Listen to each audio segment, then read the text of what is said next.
Serial से हमने आप लोगों को भेजा वीडियो, बता भी रहे हैं। इसमें हम लोगों ने अभी तक सिनोनिम्स सीख लिया, एंटोनिम्स सीख लिया, होमोफोन्स सीख लिया, इसके बाद द वर्ड ऑफन कंफ्यूज सीख लिया। ठीक, अब हम लोग लास्ट अटेम्प्ट पर आते हैं। लास्ट टॉपिक पर जो हम आते हैं वो हमारा इडियम फ्रेजेस है। ठीक है, इसमें दो चीजें हैं, एक इडियम्स है, एक फ्रेजेस। ठीक, अब इडियम्स क्या होता है, फ्रेजेस क्या होता है, इसका परीक्षा में कैसे आता है? सबसे ज्यादा यही नंबर का आता है, 3 नंबर का आता है। चूंकि 4, 3, 2, 5 ये 6 दिया रहता है, उसमें से 3 करना रहता है आपको, आपकी जो परीक्षा में पूछा जाता है। ठीक है, तो अभी आप लोगों को हम जिक्र करने चल रहे हैं। और देखिए, इस टॉपिक के लिए आपको बता दें, कोई मेरे पास मैजिकल स्टिक नहीं है कि आप लोगों को हम मतलब ऐसा जादू से सिखा दें आप लोगों को आ जाएगा। इसके लिए आप लोगों को रेगुलर वर्क करना पड़ेगा, मेहनत करना पड़ेगा। आपने जब टेक्स्ट बुक पढ़ते हैं तो उसमें भी इडियम फ्रेजेस को नोटिस किया करिए, उनका यूटिलाइजेशन सीखा करिए, और जो बीच बीच में आपको भेजा जाए उसको भी आप लोग नोट डाउन कर लिया करिए। तो ग्रामर की कॉपी में अपना अलग अलग टॉपिक, सिनोनिम्स का अलग टॉपिक होना चाहिए, एंटोनिम्स का अलग टॉपिक होना चाहिए, वन वर्ड सब्स्टिट्यूशन का अलग टॉपिक होना चाहिए, होमोफोन्स का अलग होना चाहिए, इडियम का अलग होना चाहिए, फ्रेजेस का अलग होना चाहिए। ठीक, तो ऐसे करके अगर आप तैयार करेंगे तो जैसे बीच बीच में इंपॉर्टेंट बताई जाएगी आप वहां पर नोट कर लेंगे। ठीक है, इसका कोई लेसन नहीं होता, बस ऐसे ही आप बना के रखेंगे। 11th 12th आगे कंपटीशन में भी यही सारे इडियम फ्रेजेस आपके एग्जाम में पूछे जाएंगे। ठीक, अब देखिए, क्योंकि टॉपिक है आपका वर्ड पावर चल रहे हैं, इसमें हम लोगों को पढ़ना है इडियम्स एंड फ्रेजेस। फ्रेज आपको बताया गया है। ठीक है, जैसे फ्रेज का मतलब होता है वाक्यांश, मतलब एक ग्रुप ऑफ हम बोलते हैं words which gives a sense but not it's meaning is called phrase. उसे हम क्या बोलते हैं? फ्रेज बोलते हैं। इसी फ्रेज से आपकी फ्रेजल वर्ब तैयार होती है। ठीक, और इडियम से एक प्रकार से आपकी कहावत होती है, जिसे हम लोकोक्ति बोलते हैं। क्या बोलते हैं? लोकोक्ति बोलते हैं। ठीक, अब एक प्रूवर्स भी आपका होता है, वो भी समझ लीजिएगा। ठीक है, जैसे नाच न जाने आंगन टेढ़ा, वो लेकिन मीनिंगफुल होता है, मतलब अपने में पूरा क्या देता है? मीनिंग देता है। लेकिन ये इडियम्स मीनिंग नहीं देता है, ये जब किसी सेंटेंस में लगता है तब उसकी मीनिंग देता है। ठीक है, एक होता है लोकोक्तियां, कहावतें, और फ्रेजेस का मतलब वाक्यांश आपको पता है, ये फ्रेजेस आपका हो गया। ठीक, तो अब यहां पर कुछ इंपॉर्टेंट चीजें हैं, वर्ड हैं, जिनको आपकी परीक्षा में पूछा जाएगा। क्वेश्चन कैसे पूछा जाएगा इसको समझ लीजिएगा। ठीक, क्वेश्चन आपका पूछा जाएगा, use the given idioms and phrases in your own sentences। अब अपने वाक्य में आपको इसको प्रयोग करना है। अब आपकी परीक्षा में दिया, मान लीजिए आपकी परीक्षा में 6 दिया। ठीक, जैसे मान लीजिए पहला लिखा इसने ऑल इन ऑल, दूसरा लिखा एट 6 and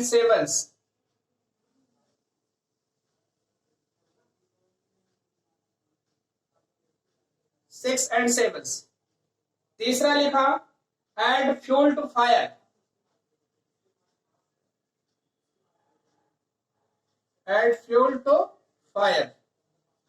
ठीक, अब ये दिया आपका। इसके बाद मान लीजिए यही में आपका दे दिया एक्ट अपॉन,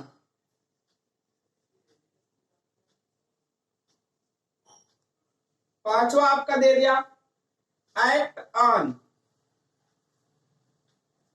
और यहीं पे आपका छठा दे दिया एक्ट फॉर।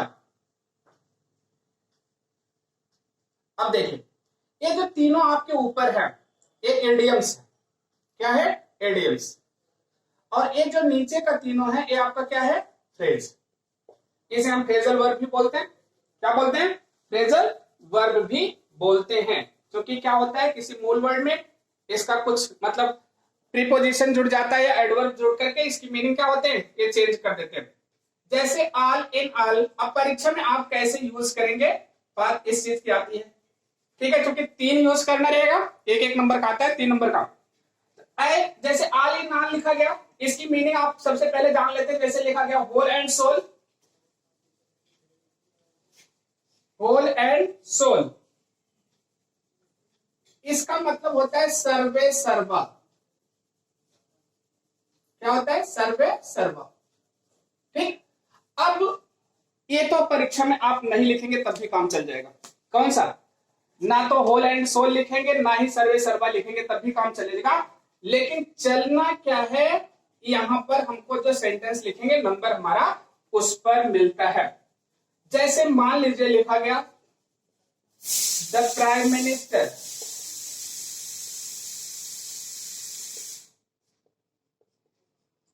ठीक है, द प्राइम मिनिस्टर इज, लिखा गया ऑल इन ऑल, यहां पर स्मॉल से लिखेंगे ऑल इन ऑल। ठीक है, कहां पर,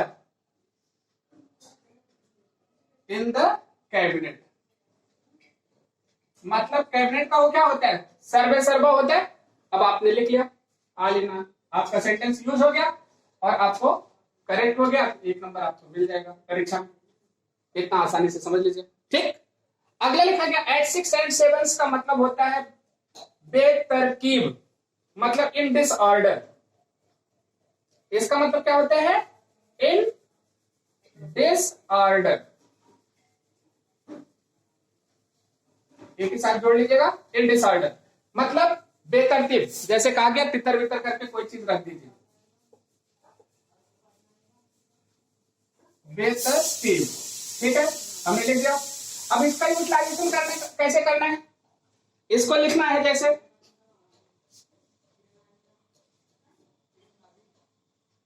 लिख लीजिएगा, मान लीजिए हमने यहां पर लिख लिया ऑफन चिल्ड्रन, ठीक है, ऑफन चिल्ड्रन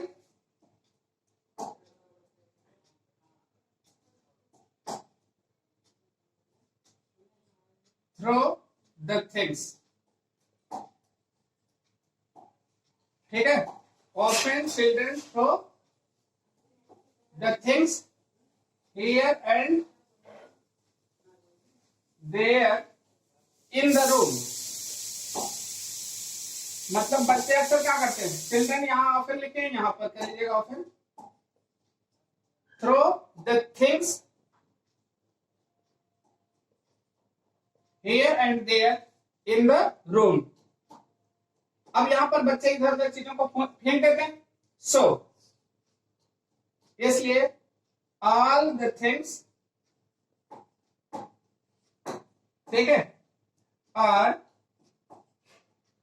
at 6 and 7। आपने लिख लिया। इसलिए जो सारी चीजें हैं वो क्या है, बेतरतीब हैं, कि बच्चों ने सारी चीजों की जरूरत फेंकते हैं, इसलिए सारी चीजें क्या है, बेतरतीब है। अब आपका यहीं से नंबर मिल जाएगा, 1 नंबर आपका हो जाएगा। ये तीसरा हो गया। अब ये नहीं लिखेंगे लेकिन सेंटेंस लिखना जरूरी है। एड फ्यूल टू फायर, मतलब जैसे कहा गया मतलब कि आग में घी डालना, to make the matter worse, to make the matter worse. अब यहां पर हो गया, मतलब किसी चीज को बिगाड़ देना, मतलब आग में घी डालना। इसको हम जब यूटिलाइज करेंगे तो इसको आपको लिखना है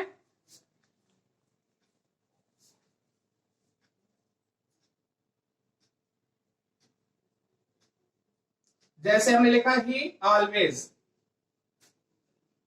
ठीक है, एडेड फ्यूल टू फायर, कहां पर, इन द फैमिली मैटर्स।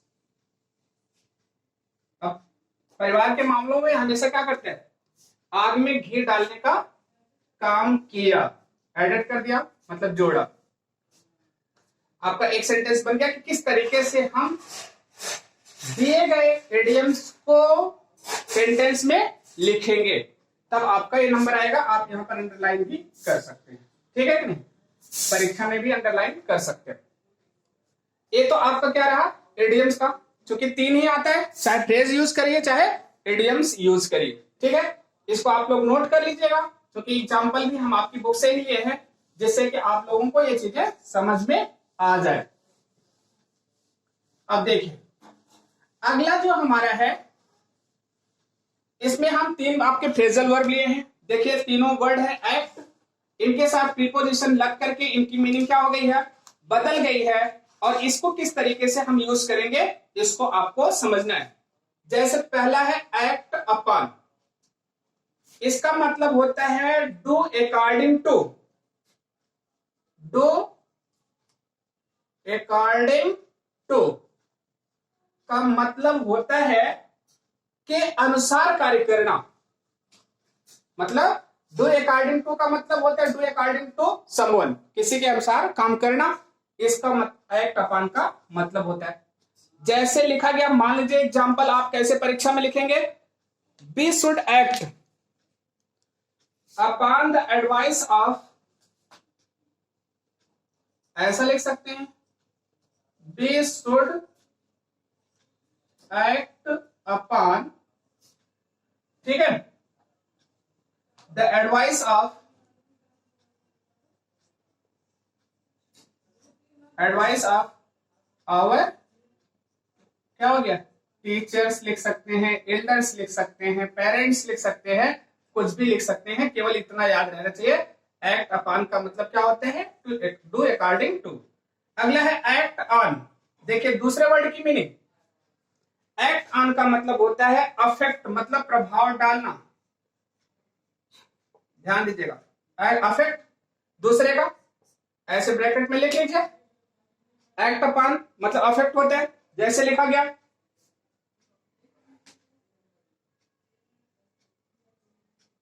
अब यहां पर लिखा गया द पेशेंट, ठीक, बिकेम मैड, पागल बन गया, एज द मेडिसिन, ठीक है, medicine reacted on his brain, on his brain, आपका बन गया। अब यहां पर हमने देखा क्या कि एक्ट अपॉन का मतलब होता है प्रभाव डालना, एक्ट अप नहीं, एक्ट ऑन का मतलब होता है प्रभाव डालना, एक्ट इसका मतलब क्या होता है,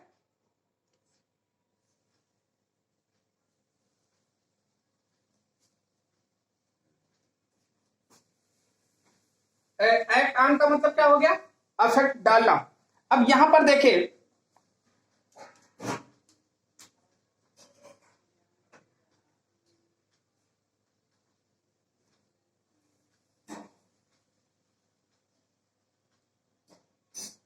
अब यहां जहां रिएक्टेड लिखे है ना, ये देखिए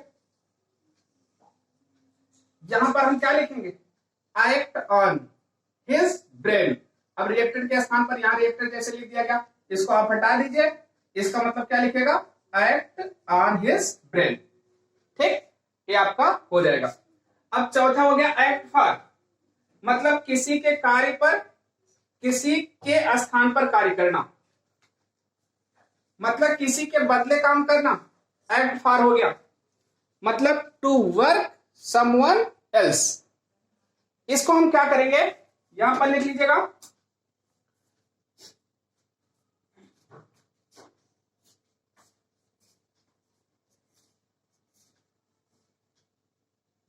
जैसे लिखा गया, मान लीजिए vice president,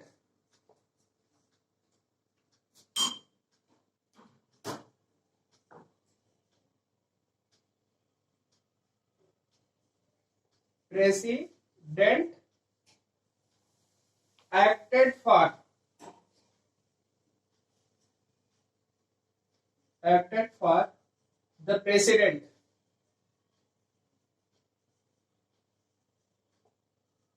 in his absence, मतलब उनकी अनुपस्थिति में, मतलब किसके, प्रेसिडेंट, यहां पर द लगा लीजिएगा, यहां पर भी द लगा लीजिएगा, ठीक है। The vice president acted for the president in his absence, मतलब प्रेसिडेंट की अनुपस्थिति में वाइस प्रेसिडेंट किसका काम करता है, प्रेसिडेंट का काम करता है, ठीक है। तो ये इडियम फ्रेजेस आपको किस तरीके से परीक्षा में लिखना है, इसकी मीनिंग नहीं भी लिखेंगे चलेगा, हिंदी नहीं लिखेंगे चलेगा, लेकिन सेंटेंस लिखना क्या है, अनिवार्य है। तो सभी लोग अपनी किताब से तैयार करें और धीरे धीरे एक एक इंक्लूड करते चलें, जैसे जैसे आपको लर्न होता जाता है अपनी कॉपी में नोट करते चलिए, बाकी सारी चीजें बुक में दी गई, ठीक है। Okay, thank you for this class.